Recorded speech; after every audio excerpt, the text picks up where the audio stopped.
And they're coming to the end of Lent, and they're looking forward to Easter, because on Easter, they're going to break that fast. So it's a time of celebration, much like Thanksgiving or a big Easter ham. Now the final pillar of Islam is the Hajj. This is the pilgrimage. Now it's the final pillar of Islam because it's a major undertaking. It didn't always used to be a major undertaking, but it is a major undertaking today.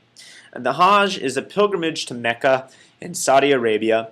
It's an opportunity to commemorate and remember events from the lives of the prophets, both Muhammad and other prophets as well.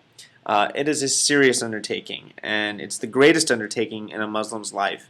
But it's not required of Muslims. It's only if you can do it. We'll talk more about that in just a second.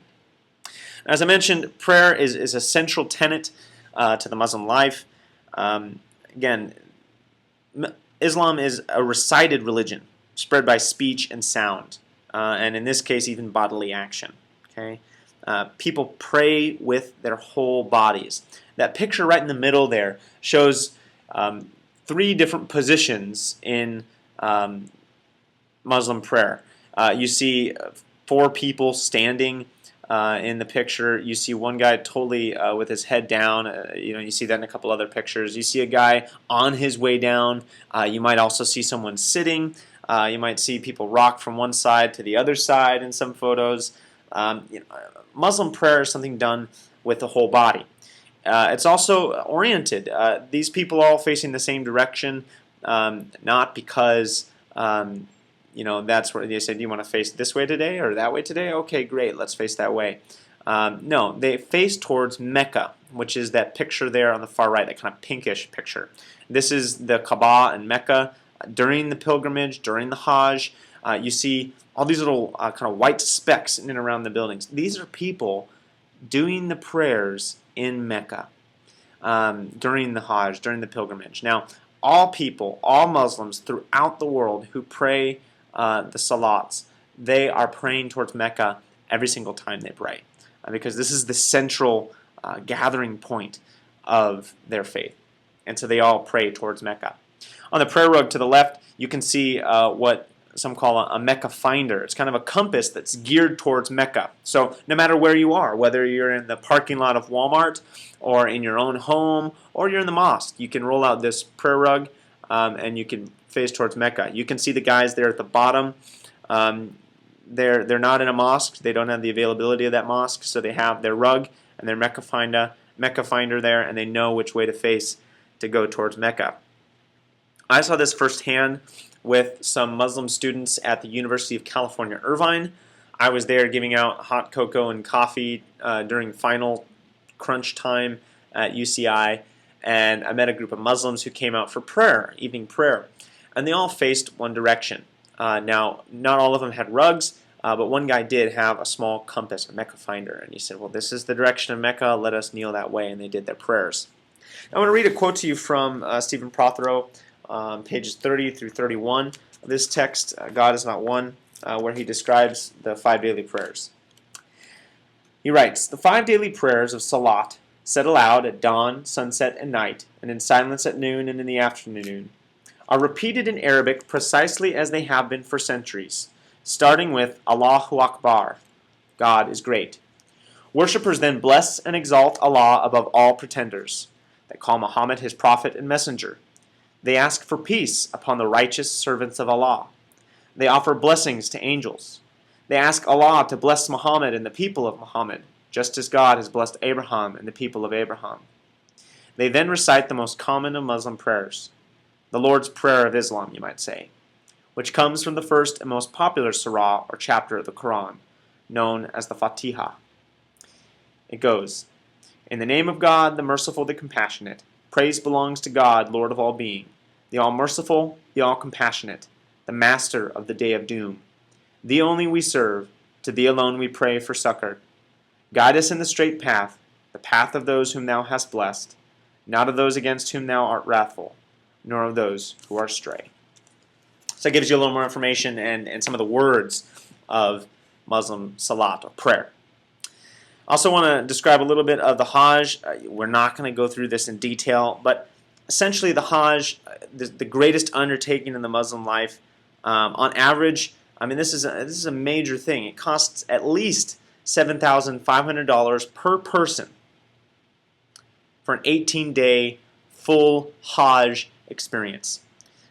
This is major. The cheapest stuff you can find out there are like $4,000 per person to just go for the minimum amount of days in the Hajj, and you can spend more days doing the Hajj. But there's kind of these 10 central aspects to the Hajj. You can see these. You can find this diagram online if you'd like to. But essentially, Muslims, when they perform the Hajj, they are mirroring the events of the life of Muhammad and other prophets. For example, they circle the Kaaba, which is there on the far left of your screen. That was in the previous screen with the kind of pink image. It's this black box that you see. This is a sacred space, a place where Muhammad kind of tore down all these false gods and reasserted the belief in the one God, Allah, at Mecca. And so people surround that, they walk around it, they pray towards it, and this is mirroring the life of Muhammad.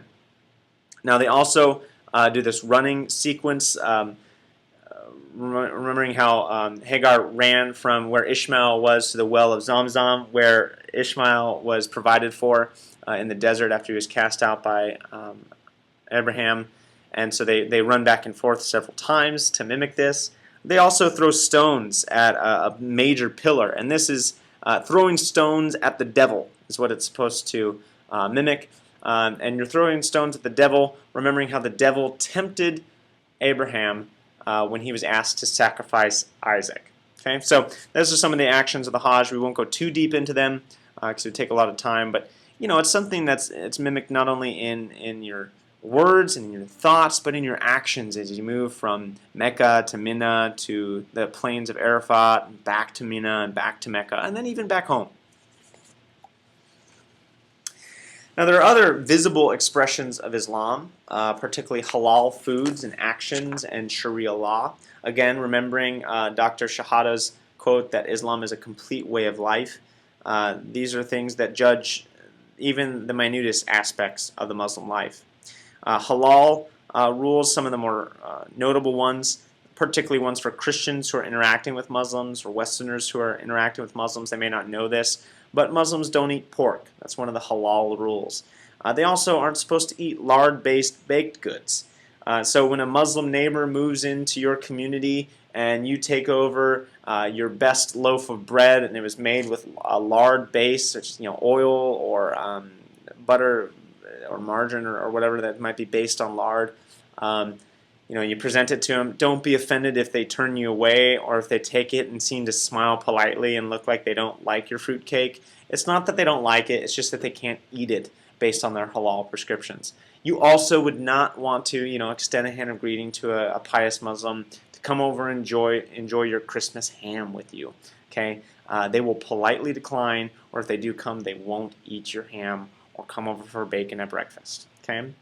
Other things to keep in mind: saying hello to a Muslim woman without her husband present is a major offense according to halal. Now, of course, they're not going to hold you to this. If you're not Muslim, they're not going to get too upset with you if you're not Muslim. It's an honest mistake, but it's something I've noted in my life as well. I used to say hello to Muslim women, saying an Arabic greeting, which is Assalamu alaikum, which means peace be upon you, and then they would reply, Malaikum salam. Now, I used to say this to Muslim men or Muslim women. I learned quickly, though, after reading about halal rules a little more, that I wasn't supposed to say this to women. Now, again, they're not going to hold it to you, but realize it could be offensive. The other thing, too, a friend of mine and I were visiting the Islamic Center in Orange County, California, and my friend quite innocently went to go shake our tour guide's hand to thank her for taking us around the Islamic Center. Again, being a woman, she could not shake his hand because he is not her husband. And so she didn't shake his hand. He was kind of confused, and she politely said, "I'm sorry, but according to my faith, I can't shake your hand. You're not my husband." That was kind of an embarrassing moment for my friend, but it was a learning moment for the rest of us, a teachable moment, you might say. Now, Sharia law, again, because of these whole king hearings, have been getting a lot of news and press lately, but they're meant for all Muslims.